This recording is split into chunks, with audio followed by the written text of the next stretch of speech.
Assalamualaikum. I hope you all are fine. Grade 9 physics second week का ये fifth lecture, जिसमें हम scientific notation से रिलेटेड एक क्विज़ है, उसमें 2 क्वेश्चंस को डिस्कस करेंगे और लाइट्स ओवरव्यू हम मेजरिंग इंस्ट्रूमेंट के ऊपर लेंगे।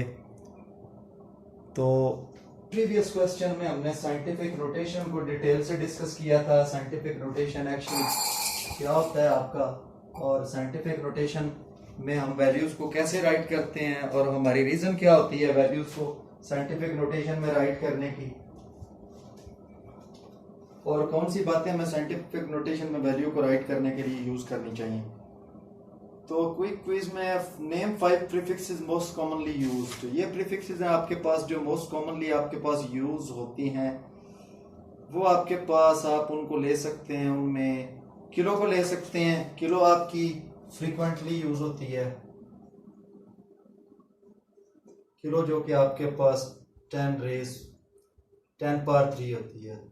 किलो आप ले लें। किलो के बाद आप की जो मोस्ट कॉमन यूज होती है वो मेगा यूज होती है, 10 पावर 6 होती है मेगा, और गीगा 10 पावर 9। इसके बाद अगर नेगेटिव पावर में हम कुछ को ले लें तो ये एक आपके पास होती है मिली, ये 10 रेज पावर -3 होती है। इसके बाद माइक्रो को ले लें तो ये 10 रेज पावर -6 होती है। ये आपकी 5 प्रीफिक्सेस हैं जो आपके पास मोस्ट कॉमनली यूज की जाती हैं। तो क्विक में पहली बात ये पूछी गई है, इसको भी हमने जो है डिस्कस कर ली है। सेकंड है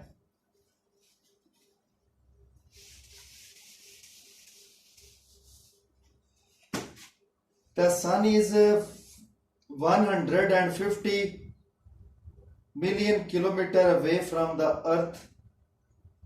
Write this number as an ordinary whole number. अब distance of sun from earth,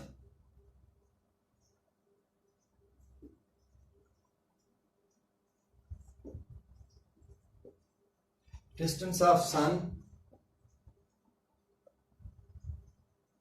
from earth,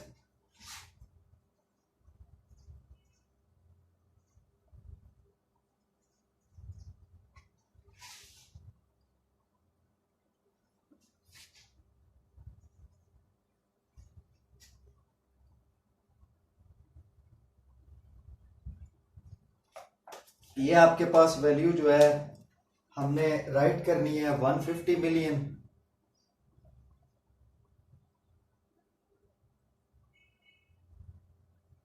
ये आपके पास 150 मिलियंस में वैल्यू लिखी हुई है, 7 जीरोस हैं इसके साथ।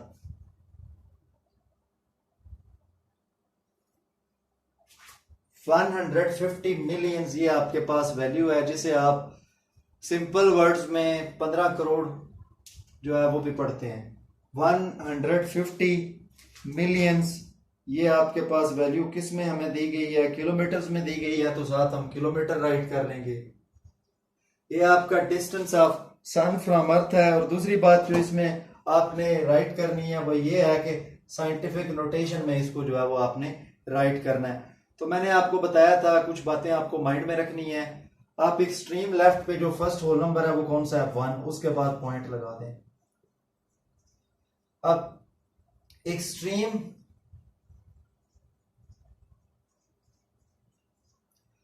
राइट पे एक पॉइंट अपने पास से लगाएं, अगर पॉइंट नहीं लगा उसके साथ 0 लगा दें। अब देख लें 1 और 5 के तो मैंने पॉइंट जो लगाया, यहां से अपने नंबर ऑफ डिजिट्स काउंट कर लें। 1 2 3 4 5 6 7 8 प्लेसेस जो है उनको स्किप करते हुए मैंने 0 को शिफ्ट किया है। तो साइंटिफिक नोटेशन में ये किसके इक्वल आएगा, 1.5 multiplied by 10 raise power 8 kilometre. ये आपका जो है साइंटिफिक नोटेशन में आ जाएगा आपकी वैल्यू। साइंटिफिक नोटेशन में आप इसे ऐसे लिखेंगे। और क्वेश्चन 3 क्या है इसका, साइंटिफिक नोटेशन में आपने कुछ वैल्यूज को लिखना है।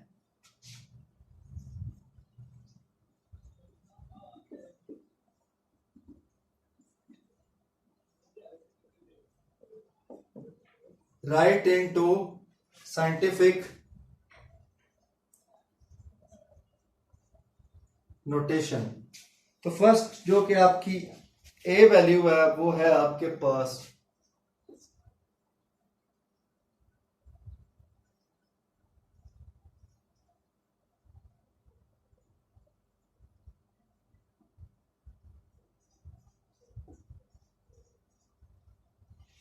3 के साथ आपकी 9 जीरोस आ रही हैं।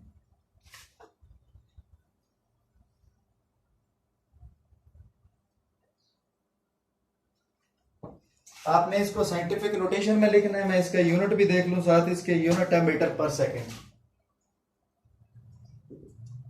एक्सट्रीम लेफ्ट पे आपका फर्स्ट होल नंबर 3 है, 3.0 कर दें क्रॉस 10 रेज बार। एक्सट्रीम राइट पे अपने पास से मैं एक पॉइंट लगाऊंगा, उसके साथ 0 लगा लूंगा। एक्सट्रीम राइट से अब आप काउंट करें आपने कितने डिजिट्स के बाद पॉइंट को जो है शिफ्ट किया। 3 6 9, 10 रेज पावर 9 मेरे पास आ जाएगी।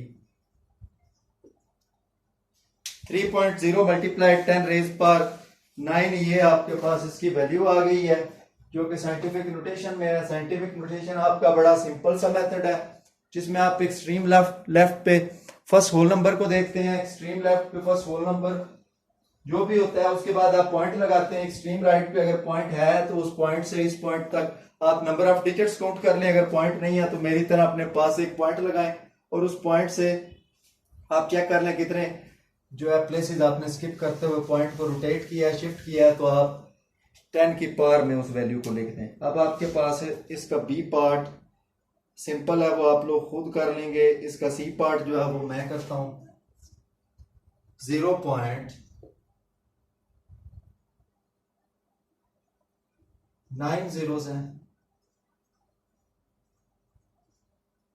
इसके बाद है 16 ग्राम। अब बाकी क्वेश्चंस में वैल्यू बहुत बड़ी होती थी, आप सिंपली पॉइंट आपने लगाना होता है। इसमें देखें तो वैल्यू बहुत ज्यादा छोटी है। जब आपका पॉइंट से लेफ्ट साइड पे 0 आ रहा हो तो आप पॉइंट से राइट पे अपना जो भी फर्स्ट होल नंबर होता है उसको देखा करें। फर्स्ट होल नंबर आपका ये 1 है, उस फर्स्ट होल नंबर को आपने उठा के पॉइंट से लेफ्ट साइड पे लेके आना होता है। इस 1 को मैं उठा के पॉइंट से लेफ्ट साइड पे ले आऊंगा और 6 जो है फिर इधर इस 0 की जगह पे आ जाएगा और मल्टीप्लाइड बाय 10 रेज पावर। अब चेक करें मैंने 1 को कितनी जो प्लेसेस हैं वो स्किप करते हुए राइट की है, 10 प्लेसेस। तो मैं जो पावर है उसकी वो क्या राइट करूंगा, -10। -10 क्यों करूंगा कि जब पॉइंट को शिफ्ट करना हो तब पॉइंट को शिफ्ट करना हो तो हम पावर किस में लगाते हैं, पॉजिटिव साइन के साथ। जब होल नंबर को राइट से लेफ्ट पे शिफ्ट करना हो तो आपका जो पावर होता है वो नेगेटिव साइन के साथ आता है। तो ये सी पार्ट था, डी भी इसी से रेलिवेंट है, वो भी मैं कर देता हूं। D part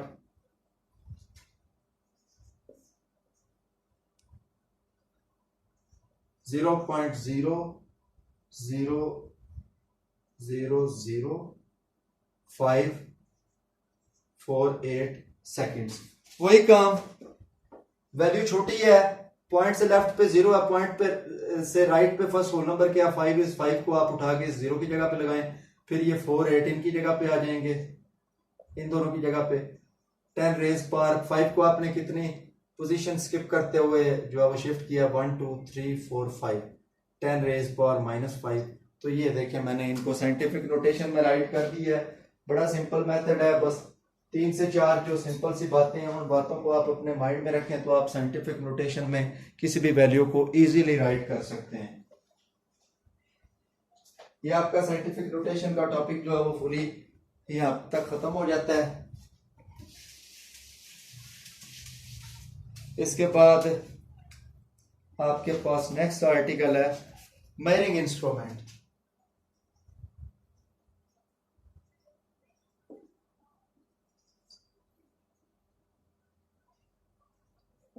measuring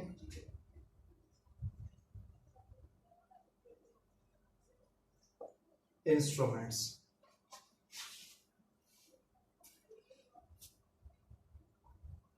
measuring instrument कौन से इंस्ट्रूमेंट होते हैं?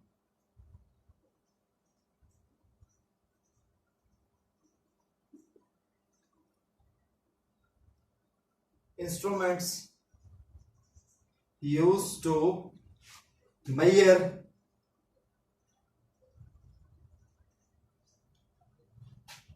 length, mass, and time etc. ऐसे इंस्ट्रूमेंट जिनको यूज करते हुए आप लेंथ फाइंड करते हैं डिफरेंट ऑब्जेक्ट्स के दरमियान, मैस किसी चीज का फाइंड करते हैं, टाइम किसी एक्टिविटी के दरमियान जो भी टाइम ड्यूरेशन होती है वो फाइंड करते हैं, किसी 3 डायमेंशनल शेप का वॉल्यूम फाइंड करते हैं, जो भी इसके लिए इंस्ट्रूमेंट डिस्टेंस फाइंड करते हैं, जो भी इसके लिए इंस्ट्रूमेंट यूज होते हैं वो आपके क्या होते हैं, मेजरिंग इंस्ट्रूमेंट। और ये मेजरिंग इंस्ट्रूमेंट जो है जो पास्ट में यूज होते थे इंस्ट्रूमेंट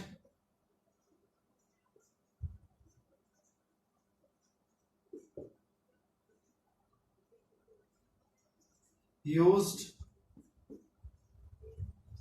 in past